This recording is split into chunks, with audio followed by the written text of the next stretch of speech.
by day ay naglalayong umalalay sa pang-araw-araw na pamumuhay Kristiyano. Narito po si Pastor Ed Lapis sa mensaheng pinamagatang Obedience and Healing.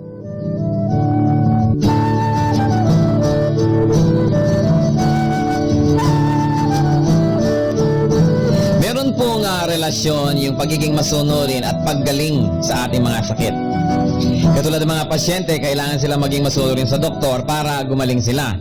They have to follow the doctor's orders in terms of dosage, in terms of management na kanilang sakit. Kaya pagka nagsaself-medicate, kadalasan bumabalik-balik yung sakit, hindi sinusunod yung payo o utos ng doktor, gumagaling lang ng konti, titigil lang inumin yung gamot, kaya madaling bumalik. Kaya ang mga pasyente, para po talaga lubusang gumaling, kailangan masunurin sa mga doktor. The same rule applies in receiving healing from the Lord. Para tayo makatanggap ng pagpapala at pagpapagaling sa Diyos, kailangan din tayo po ay masunurin. Amang Diyos, humihiling po kami ng mensahe na maunawaan namin at mailalapat sa aming buhay. May you speak with power, with majesty, in your splendor, O Lord, in simple terms, that we may be able not only to understand, but also to apply all of these truths in our lives. We reject and rebuke all work of evil, all lies, all deception, and we welcome only the liberating truth of the Holy Spirit. Come upon us, O Lord. Holy Spirit, infill us, empower us, so that we may see and hear. And Father, glorify only yourself. Speak to your people. Mangusap po kayo, natipon kami upang dinggin kayo, kayo maging tagapagsalita, Panginoon. Gamitin niyo po ang inyong lingkod, subalit ang mensahe sa inyo lamang manggaling. Only that which comes from your heart, O Lord.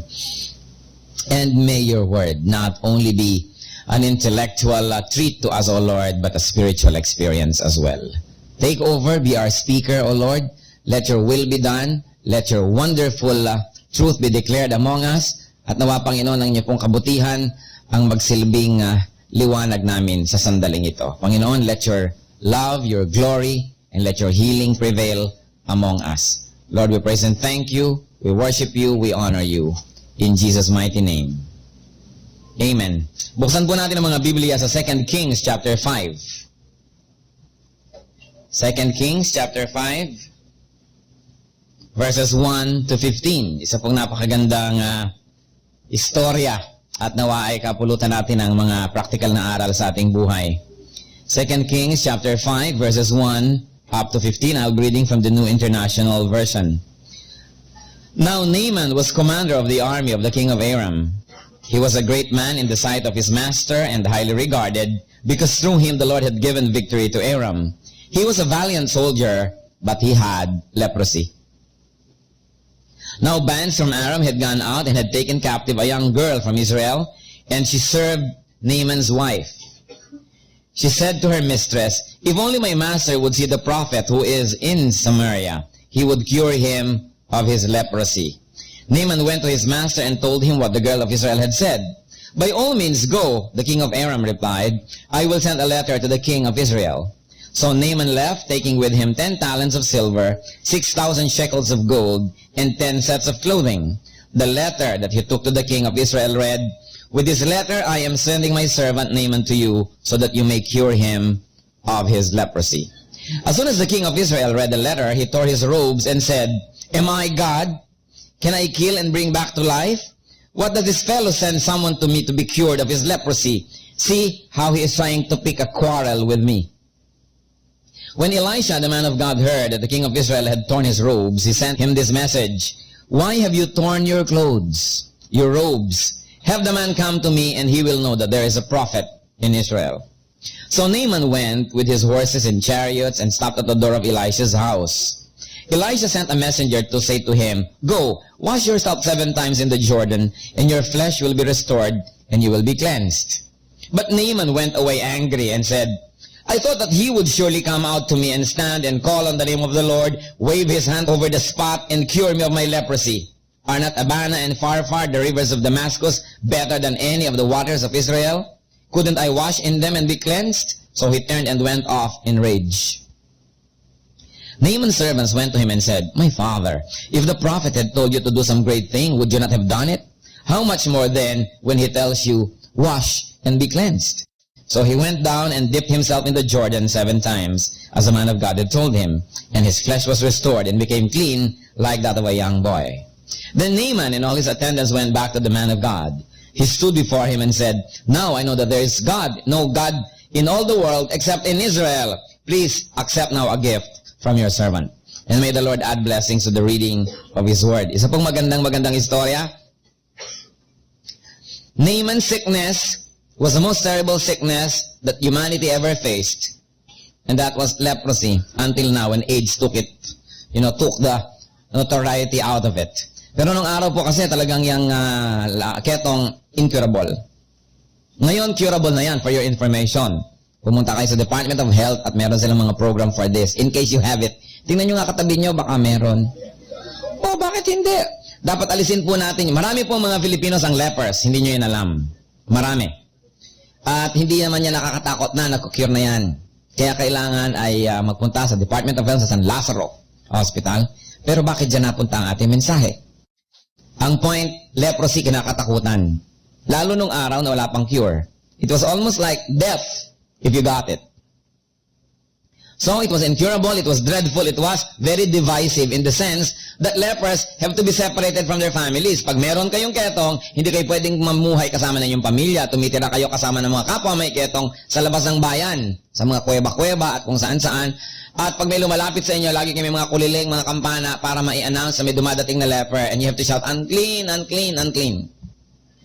Aside from the fact that leprosy was a dreadful disease, it was also considered to be a symbol of spiritual filth. Na nagka-leprosy ka kasi makasalanan ka. Kaya nadagdagan patuloy ng judgmental attitude about it. Kaya lalong kawawa yung mga lepers. So mahirap na yung magkaroon kanyang-ganyang sakit. Naaman was a very able general. He was a warrior. At tuwang-tuwa sa kanya yung hari ng kanyang bayan dahil napakarami niyang tagumpay na ayon sa ating binasa, ang Panginoong Diyos ang maibigay. So he had everything except health. Meron siyang leprosy. So tingnan po natin kung sino-sino ang mga ginamit ng Panginoon na makatulong dito kay Naaman. Unang-una, isang katulong. Sasabihin pa na iba, katulong lang. Nakalagay pa yung lang. A maid. Sa 2 Kings 5:2-3, sinabi dyan na yung mga army nila ay mga ginaping mga lugar sa Israel at may inuwing mga bihag. Kasama doon isang babae, isang dalagitang Israelite na naging katulong ng asawa ni Naaman. Now bands from Aram had gone out and taken captive a young girl from Israel, and she served Naaman's wife. At sabi niya doon sa kanyang among babae, "Alam niyo po, kung madadala lang sana itong si Sir doon sa Samaria. Pagka nakapagpagamot siya doon sa prophet at binless siya ng prophet namin, gagaling ang kanyang ketong." Nakita niyo ang unang-unang agent that the Lord used in blessing Naaman was a housemaid. Maaari itong Naaman was a good amo. Di ba? Kasi kung hindi siya mabuting amo, sabihin siguro ng katulong, "Ay, manigas ka, bahala ka dyan." Di ba? Buti nga sa'yo. Pero dahil siguro siya isang mabuting amo, naglakas loob ang katulong na makialam dahil meron siyang naging malasakit. Kaya napakahalaga, huwag ninyong i-alienate, mamaliitin, mga katulong, mga kasama natin sa bahay, sa buhay. Dahil, for all you know, may mga malaking blessing pala na pwedeng dumaan from them, pero pwede nilang i-withhold. Pwede nga nilang idawdaw ang inyong sipilyo sa loob ng toilet bowl pag wala kayo. Tapos ang taray-taray nyo, ang sungit-sungit nyo, pala pagka nagsisipilyo kayo, sabi niya, "Ha, ha, ha, ha." Diba? Maraming ang mga yaya sa Forbes Park, tsaka sa Dasmariñas Village, alam niyang trabaho, pagka umalis na yung amo. Pinapainom ng pampatulog ang mga bata. Tulog maghapon habang sila manicure, pedicure, siguro sa surfing, mag-internet. You know? Kaya hindi pwede nagaganong-ganonin, pinapakisamahan ang lahat ng tao. Pero hindi lang dahil meron tayong kailangan. Kasi yun talaga ang gusto ng Panginoon. Na pinapakisamahan mo, mabuti yung pakitungo sa lahat ng tao. After all, yung mga katulong naman nagtatrabaho for their money, hindi nyo naman ibinibigay ng libre. So kailangan i-respect sila dahil sila ay professionals. Diba? They are professionals. So there was a maid that the Lord used. So you can see that nobody can be too small for the Lord to use to become a blessing to us. Huwag kayong nanglalait. Di po ba? And then another person was used by the Lord, this time a king. Yung hari mismo. Sinabi ni Naaman sa kanyang hari, sabi po ng katulong namin, yung daw, may propeta daw sa Israel na pwedeng magamit ng Diyos para ako gumaling. So anong sabi ng hari? Sige, padadala kita sulat. I will write the king of Israel on your behalf. King to king na yung usapan. So si Naaman umalis, dala-dala ang sulat ng kanyang hari, address doon sa kabilang hari ng Israel. At may dala pa siya na 10 talents of silver, 6,000 shekels of gold, and 10 sets of clothing. Ang dami-dami niyang regalo. Hindi natin alam kung para doon sa propeta o para doon sa hari. But out of your esteem, sa iyong malaking pagtingin, may dala-dala kang regalo. Wala hindi yung, sabi nga ni Lord, no one should appear before me empty-handed. Dapat meron kang dala. Kung meron kang pagtingin, kailangan nakikita yun doon. Kaya marami po siyang dala.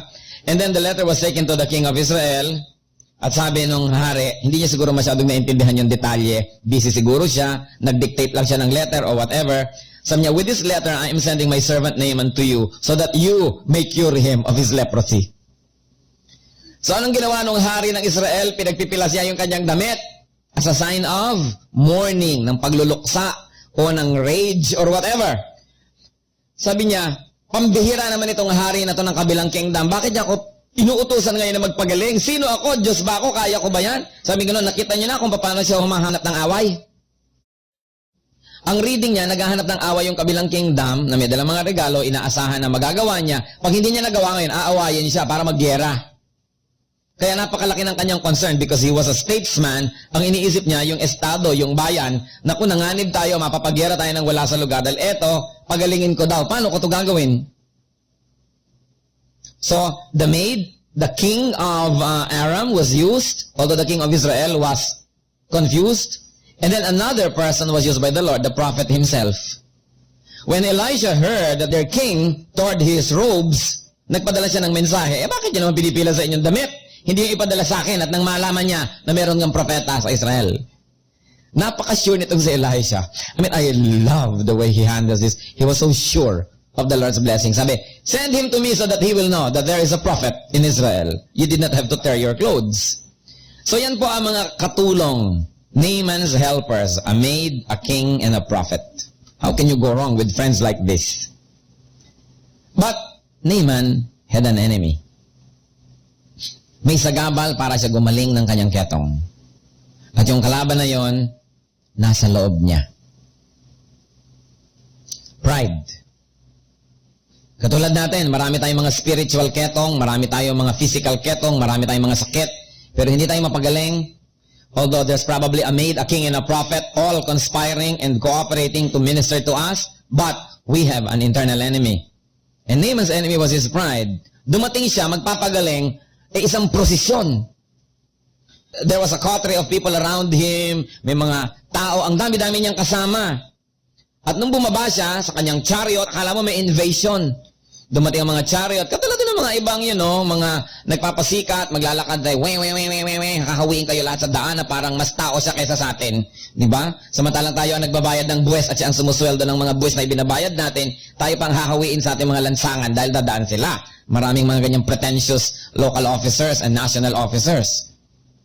So, ganun ang dating niya, ang lakas-lakas ng dating. Ito naman si Elisha, man of God kasi. Hindi siya na-impress. Kasi kung spiritual kang tao, doon ka nagre-report sa King of Kings, ano naman kung may mga dumating na chariots? Ano naman kung head of state ka? Hindi ka naman siguro lalaitin o mamaliitin, pero hindi ka naman nagugulat. At hindi mo makayang gulatin ang mga taong doon sa Diyos umaasa, sa Diyos nakikinig, at sa Diyos lamang sumusunod. So, nandyan daw po yung si Naaman. Meron daw siyang at napakalaki ng dumating na delegation, umalimbok kayang buong alikabok sa neighborhood. Siyempre, it was the only show in town. Ang equivalent niya ngayon, parang dumating lang naka-helicopter at ang dami-dami mga weng-weng. So, ano nangyari? Hindi lumabas ang prophet. Sabi niya sa kanyang katulong, sabihin mo, maglublob siya 7 beses sa Jordan at umuwi na siya at gagaling na siya. Nagalit ang Naaman. He was offended dahil sabi sa verse 11, I thought that he would surely come out to me. Sino ba ako? Basta-basta. Bakit gano'n na lang? Katulong pa yung humarap sa akin at maglulublob na lang daw ako doon sa ilog. So, his pride took over. And number 2, kasunod ng pride, siyempre, anger. May mga helpers siya, pero meron siya mga detractors. Nasa loob niya, his pride and his anger. But Naaman went away angry, sabi ng verse 11 and verse 12. So he turned and went off in a rage. Meron siyang ngit-ngit, meron siyang puot. Dahil nga naman, sinabi lang niya sa kanyang hari, gusto niya magpagaling, dali-daling gumawa ang hari ng sulat. Siguro tumulong pang magpadala ng mga regalo. Tapos, sino ba tong propeta na to? Bakit ginagani-ganito lang niya ako? Alam niya naman, kahit hanggang ngayon, maraming ganyan. Pag medyo malaki mag-donate, gusto agad personal attention ng pastor. Diba? Kaya ako duda sa mga tao nagdo-donate, inaabot-abot pa sa pastor, ihulog niya na lang sa kahon nang hindi ko na malaman. Diba? Para hindi ako magkaroon ng obligasyon na pag dumadaan kayo magbow. I'm very wary of people that personally give. Kaya lalo kung para sa church, dapat lihim. Dahil ano yung binibili ninyo yung loyalty para pag birthday nyo nandun lagi. Pag kayo may debut, nandun din yung pastor, yung kaliit-liitang bagay, gusto niya yung mga spiritual head nandun. You know, then and now, it's the same. Ang behavior ng mga taong may pera, ang behavior ng mga taong may kapangyarihan, this is arrogance. Pero marami rin namang mahirap na arrogante. Di ba? Hindi naman sa mayayaman lang yan. But ang point is this, hindi lumabas ang prophet. Siguro kasi nakikita niya yon. May palabas yata itong Naaman na to. So hindi siya nagpakita. Maglublob doon sa tubig 7 beses. Nagalit. Why? So, his enemies were his pride, his anger, and number 3, his expectations. Ano bang inaasahan niya? Sabi niya sa verse 11, inaasahan ko pa naman nalalabas siya, tatayo, at pagkatapos itataas ang kanyang kamay, at magwawagawagayway siya sa akin, at bigla niya akong papagalingin. He was expecting a very pompous reception. Sabi niya sa verse 11, I was expecting him to come out and stand and call on the name of the Lord, his God. Meron pa siyang his God, wave his hand over the spot, and cure me. Gusto niya yung drama, yung seremonya. And of course, another internal enemy that he had was his ignorance. Sabi niya, bakit yung mga ilog natin na Abana at Farfar, hindi pa ba magagandang ilog? Bakit kailangan pang doon sa ilog sa Israel ako lumubog? Yun lang palang ipapayo niya, lumubog ako sa ilog. Wala ba tayong mga ilog dito? So umuwi siya nang nagagalit at syempre, meron pa ring leprosy. So sino naman ang kanyang tagapayo? We have looked at Naaman's helpers, Naaman's enemies, and now let's look at Naaman's counselor. So, ano sabi sa verse 13?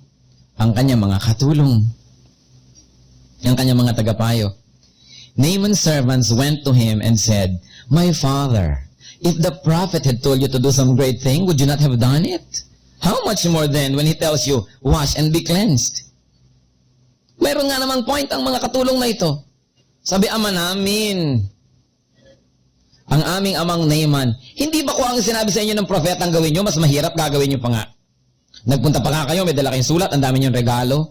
Kung sinabi ba niya na hulihan nyo ang ibong Adarna para kayo gumaling, hindi nyo ba huhulihin yun? Kung anong sabihin niya, gagawin nyo dahil buhay nyo nakataya di ba? Kahit mahirap gagawin nyo. Ang dali-dali na nga nang ipinapagawa sa inyo, maglublob lang kayo sa ilog. Ba't nyo pa gawin? Alam nyo nga kung bakit hindi ginawa ni Naaman? Kasi nga madali. Nakaka-insulto sa kanyang ranggo at kakayahan na yun lang pala. Para bang nasa Sunday school kayo o Bible study, pag ang dali ng tanong ng teacher, ayaw niyong sagutin. Sabi niya, ano ba tingin niya sa akin, bubing? Dali-dali ng tanong? Kaka-insulta ng IQ ko? Diba? It's beneath me. Ganun tayo, matataas. So, ganun siya. Hindi bali nang manatili yung ketong niya, basta't huwag lang siyang magmukhang bubing. Pero yung mga malulublob ka, bibilangin ito pa, 1, 2, but that's precisely what Naaman was teaching him. Humility. Siguro nga nagkaroon siya ng ketong dahil nga proud So ang ang antidote, humility. Kaya tinuturoan siya ng humbling experiences. Dumating siya, hindi siya hinarap. Bino niya, pumunta siya sa hari. Ang nangyari yung hari, nagluksa, nagpilas ng damit niya. Hindi nakaka-insulto.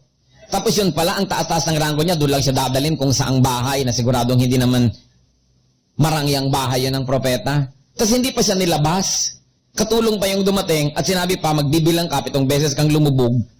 Alam niyo yung River Jordan? Ang totoo, masyadong romantic lang yung notion natin ng River Jordan. Isang maputik na sapa lang yun. Ang River Jordan ay kalahati lang ng building natin na ito ang taba. Yung width. Bihirang-bihira na mas nakasing lapad ng ating building, no? Kalahati lang, bisa malit pa. At parang sapa na parang ligoan ng mga kalabaw. Masyadong romanticize ang Jordan kasi yun ang kaisa-isang ilog sa Israel. Pero maraming miracle na nangyari doon. Kaya siguro, sa kanyang bayan, mas marami pang magagandang ilog. Yung may mga malilinis na bato at ang lalapad at ang gaganda. Kaya sabi niya, bakit? Wala ba tayong ilog? Yung pagdalawang ilog natin sa ating bayan, hindi pa sapat. Maglulublob lang pala ako doon sa ilog-ilugan nila. Yun lang ba ang dinayo ko? Kaya siya na-insulto. Kasi he was being made to move beneath his taste, beneath his level, beneath what he was accustomed to. Eh sabi ng mga katulong, kung mahirap nga pinagawa sa inyo, siguradong gagawin nyo eh. Dahil gusto nyong gumaling. Madali na nga, hindi nyo pa ginawa. So nakapag-isip-isip ang Naaman. So anong ginawa niya? Sa verse 14, so he went down and dipped himself in the Jordan 7 times. Nagbilang. O, sige, bilangan ha. 1, 2. As the man of God had told him, and his flesh was restored and became clean like that of a young boy. So nakita natin yung Naaman's helpers, Naaman's enemies, Naaman's counselor, and now we see, finally, Naaman's obedience. Sumunod. So kasunod tayo siyempre sa Naaman's healing. Gumaling. His flesh was restored. Alam nyo yung leprosy, nauubos-ubos sa inyong laman. Hindi naman kagagawan yon ng leprosy itself. But because leprosy renders you what? Numb. Wala kang pakiramdam kapag ka ikaw ay merong leprosy. So, ginangat nga pala ng daga yung kabilang kamay mo, hindi mo pa alam. Napaso na pala siya, hindi mo pa alam. Sumabit na pala siya, hindi mo pa alam. Therefore, magkaka-infection na yan, dahil wala ka namang nararamdamang sakit o kate, napapabayaan mo. Kaya, nauubos yung laman, nalalaglag ang mga tenga, mga ilong, dahil sa mga infection. Hindi naman dahil sa leprosy itself eh. Kaya kung mamamanage yung leprosy, hindi naman kailangan mangyari yun. So, siguro, bawas-bawas na siya, tanggal-tanggal, parang kandilang natunaw. So, ang sabi dito, his flesh was restored. And not only that, it was restored and cleaned like that of a young boy. So his healing, let's take a look at that. His flesh was restored, gumaling siya. At nagmukhang bata pa, meron pang bonus. Alam niyo naman si Lord, pagka nagpagaling yan yung may mga unexpected ka pa ng mga palabok na kasama. Godly and spiritual people usually look younger than their age. Hindi ba? Bakit nga ba ganun? Kasi siguro, clean living, wala kang bisyo, hindi ka needlessly napupuyat, wala kang mga guilt, wala sigurong mga sumusumpa-sumpa sa'yo. Kaya kung minsan sasabihin mo, hindi naman siya mukhang Christian. Christian ba yan? Kasi merong aura ang mga Christian merong look. Yung, kita mo yung mukha parang may kapayapaan. Tingnan niyo yung kamoterbi niyo. O, anong masasabi niyo? Mukha bang Kristiyano o hindi? Iba pagka meron kang kapayapaan, nakikita yon. Tsaka yung matitigas na mukha, lumalambot. Yung kahit na parang laging galit sa mundo, after mga 3 Bible study, parang naiiba. Alam niyo ibig sabihin, di ba? It happens. Totoo yun. So finally, let's take a look not only at Naaman's healing, but Naaman's gratitude. Yung pagtanaw niya ng utang na loob. Matapos siyang gumaling, sabi sa verse 15, then Naaman and all his attendants went back to the man of God. Bumalik sila sa propeta. He stood before him and said, now I know there is no God in all the world except in Israel. Please accept now a gift from your servant. Nagdala siya ng mga gifts. He came back to give glory to God. Sabi niya, alam ko na, wala nang ibang Diyos liban sa Diyos ng Israel. Sabi niya, at ngayon, tanggapin niyo po itong aking mga dalang mga regalo at mga handog. Kasi siyempre, pwede ka ba namang tumanaw ng utang na loob na wala ka man lamang na manifestation, kahit ba yun ay kamatsile o tinik ng kamatsile o ano man yun. May dala siya. Alam niyo po ay napakahalaga yun. Kita niyo, may 10 ketongin na pinagaling ang Panginoon. Nung naggalingan na, nagtakbuhan na, kumaripas na pa uwi, at kung ano-anong ginawa nila, isa lang ang bumalik para magpasalamat. Ang sabi ng Diyos, teka, kung hindi ako nagkakamali sa aking arithmetic, 10 ang pinagaling ko, bakit iisa lang tong bumalik? Ibig sabihin, hinahanap ng Diyos yung gratitude. Yung pagpapasalamat. Yung pagbibigay luwalhati sa Kanya. So ano po ang dapat nating maalala tungkol dito? Like Naaman, we can be sick and we can be needy. Madaling pag-aralan si Naaman, ang layo na, libo-libong taon, detached naman tayo. Pero ba't pa natin pag-aaralan kung detached? Ang totoo niyan there is a Naaman in us. Kaya natin pinag-aaralan. We can be sick and we can be needy. And help can come from a maid. Whatever a maid means in your life. Probably a person that you consider beneath your status. Probably a person that you consider inferior. So we must be considerate and kind to the weak, because you will never know when they can become the channels of God's strength into our lives. Help can come from a king, kung sino man yung mas mataas kesa sa atin, an exalted person. So we must continue to be wise and friendly to people that have power over us, but not friendly to the point that we join them in their evil deeds. But it's good to be diplomatic and to be good and to be kind to those above you, to those beneath you, whatever your perception is. And help can come from a prophet, from a man or a woman of God that the Lord obviously anoints and uses. Ito ang mga taong kailangan natin sa ating buhay. People who may parang mas mataas, mas mababa, o people of God. And yet in our healing, ano ba yung healing na kailangan natin sa Panginoon? Kailangan mawala ang aking nervyos, mawala ang aking mga sakit ng aking katawan, sakit ng aking espiritu. Kailangan bang bumaba yung aking pride? Kailangan bang matanggal yung aking mga sobrang lustful desires? Kailangan bang madetach ako sa materialism? Kailangan ba akong makapaglingkod sa Diyos? Kailangan bang mawala yung aking mga duda, mga takot at mga pangamba? Ano man yun na kailangan natin na healing, remember, pwede rin tayong merong kalaban sa ating loob, sa ating kalooban, sa ating sariling pagkatao. And like Naaman, it can be pride. Sa palagay mo, mas marunong ka kaysa Sunday school teacher, ayaw mo umattend. Sa palagay mo, mas magaling ka kaysa sa speaker, so ayaw mo makinig. Sa palagay natin, deserve natin ang very special treatment sa church, so kailangan, pag dumadating ka, ay merong sofa. May mga tao that want this kind of special treatments, kulang na lang magpa-pedicure sa mga deacon habang uma-attend. Parang sinasabi, pasalamat kayo, dito ako nag-church. Sige, pag hindi nyo kayo nalagaan, lilipat ako. May mga ganong klase mga ugali, pride. Ayaw natin na magpailalim sa ating mga magulang o sa mga taong we think are inferior or whatever. Pride can be your number one enemy and hindrance in getting well. Ganon din yung anger. Alam niyo po, ang isa sa mga talaga nagbibigay ng sakit sa tao, yung galit. Pag nag-aalaga tayo ng galit sa ating puso, ang daming komplikasyon sa ating katawan. Kasi what is spiritual will soon be physical. As above, so below. Sabi nga, Thy will be done on earth as it is in heaven. Ibig sabihin, yung mga spiritual reality, mangyari sa physical reality. So pag may spiritual reality, like may galit tayo, may inggit, may jealousy, siyempre magkakaroon ng physical manifestation yun dahil tayo dual persons. Hindi lang tayo spiritual, physical din. Hindi lang tayo physical, spiritual din. Hindi baling mga hayop, physical lang sila, walang spirito. Ngayon yung mga espiritu, yung mga anghel, spirito lang sila, walang katawan. Pero tayo, espiritu at katawan. Physical and spiritual dimensions. So whatever is true in your spiritual dimension will also become true in your physical dimension. So spiritually, marami tayong galit, marami tayong inis, marami tayong mga inggit, marami tayong mga hinanakit, mga sama ng loob. Magiging sakit yan, lalabas yan sa katawan. Kita nyo yung mga tao, ang dami mong pimple kasi stressed ako ngayon magbo-board exam. Anong kinalaman ng stress sa pagmumukha niya pero lumalabas? Kaya, ang ganda-ganda naman tagyawat mo, in love ka, no? Lumalabas din siya. Di po ba?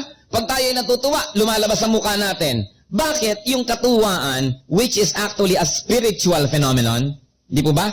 Yung happiness or joy is a spiritual phenomenon. It is intangible. Bakit nagiging tangible sa arrangement ng ating mga facial muscles?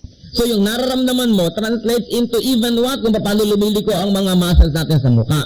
Siguro hindi ko na pwedeng i-overemphasize. It's clear that spiritual reality will find a way of expressing itself in the physical world.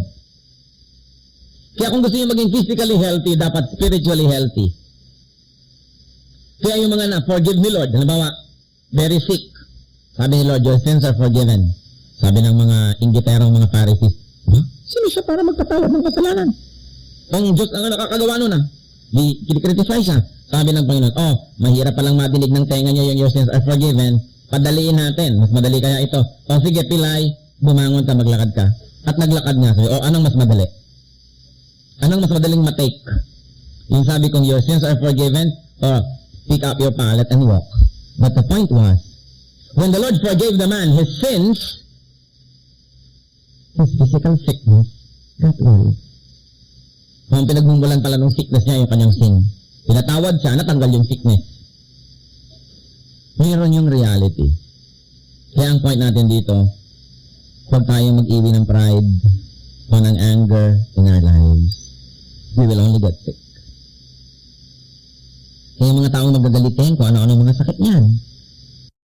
Ang maiinggitin, ang dami niyong nga sakit. Mga ulcers, mga migraine. Gusto nyo mga migraine dyan. Diba? Siguro, inggitin kayo, no? O kaya nagsiselos, o kaya kung ano-ano.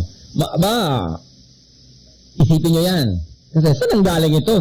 Bakit? This is the physicalization of a spiritual reality. So, kaya pagka, di ba, humihingi tayo ng healing sa Panginoon, humihingi tayo ng kapatawaran, kadalasan may mga biglang, ay, gumaling ako. Pero hindi naman lahat, kasi meron talaga mga sakit na pathological.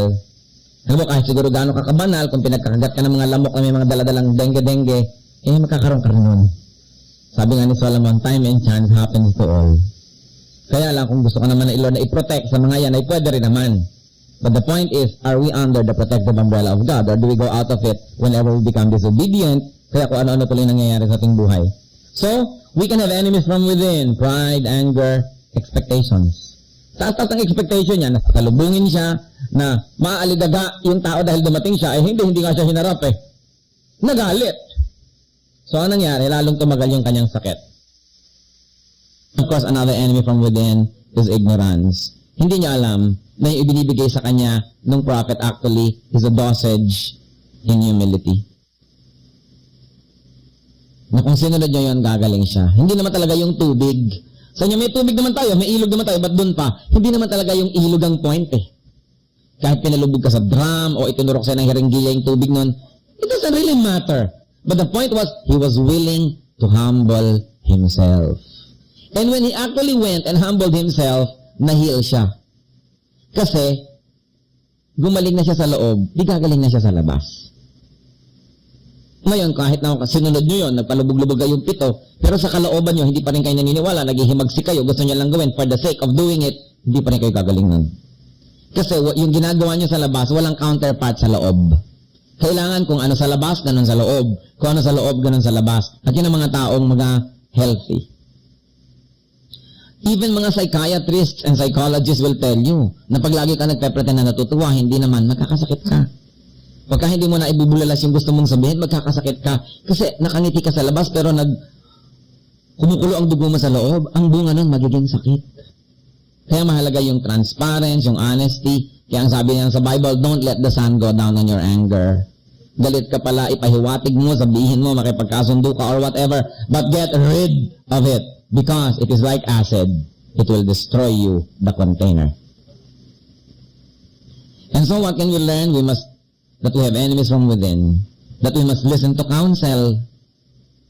We must be lovable enough to be cared for and to be counseled by others. Siguro nga, generally, lovable naman siya. Kaya naging concern na naman yung mga katulong kasi hindi nga siya gumaling Sabi niya, makinig naman po kayo. Gawin niyo na.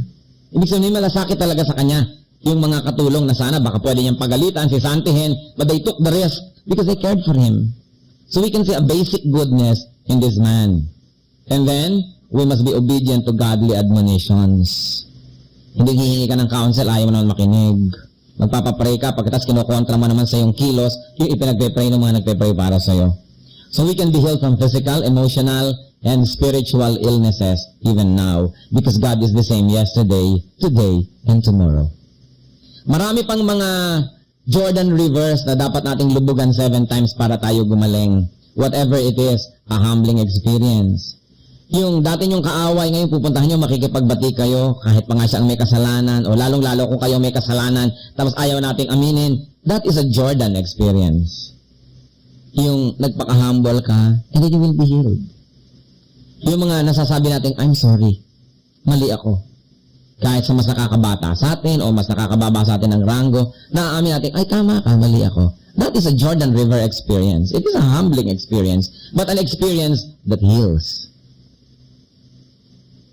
Yung kailangan makapagpakita rin tayo na hindi naman tayo talaga perfect, that we are not supermen and women.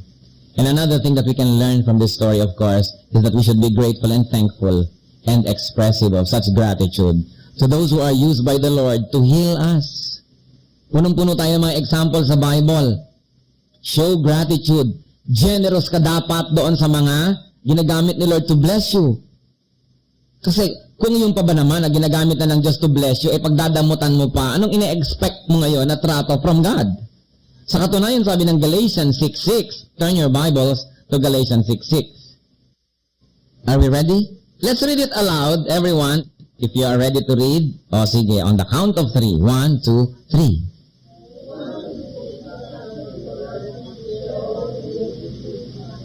So anyone who receives instruction in the Word must share all good things with his instructor. Baka akala nyo, inimbento ko yan. Biblical. Yan yung mga sinasabi natin na Jordan River experience. Sasabihin mo lang, 1, 2, 3, read. Meron pa rin hindi magre-read. Ano, uto-uto? Hindi kayo gagaling. Pagkaganyan kayo. Precisely, this is a humbling exercise. Kaya pag nakakita tayo na gano'n, sige na, ride along. Because it's good to train and retrain and continue to retrain and retrain and retain ourselves to be humble. So, what could be your leprosy? Siguro meron, kaya tayo narito ngayon. Kasi kung wala, edi dadaya kayo. Irrelevant naman pala sa inyo yung topic. Sayang lang pamasahin nyo, sayang gasolina nyo, sayang pagpunta nyo rito. Pero dahil walang aksidente sa Diyos, narito kayo ngayon dahil meron tayong leprosy. And it's us and the Lord, we should work together to find out what it is. Who could be your maid? Ini-ignore nyo kaya o hindi? Who could be your king that is ready to help you? But are you letting that king know that you need help? And who can be your prophet?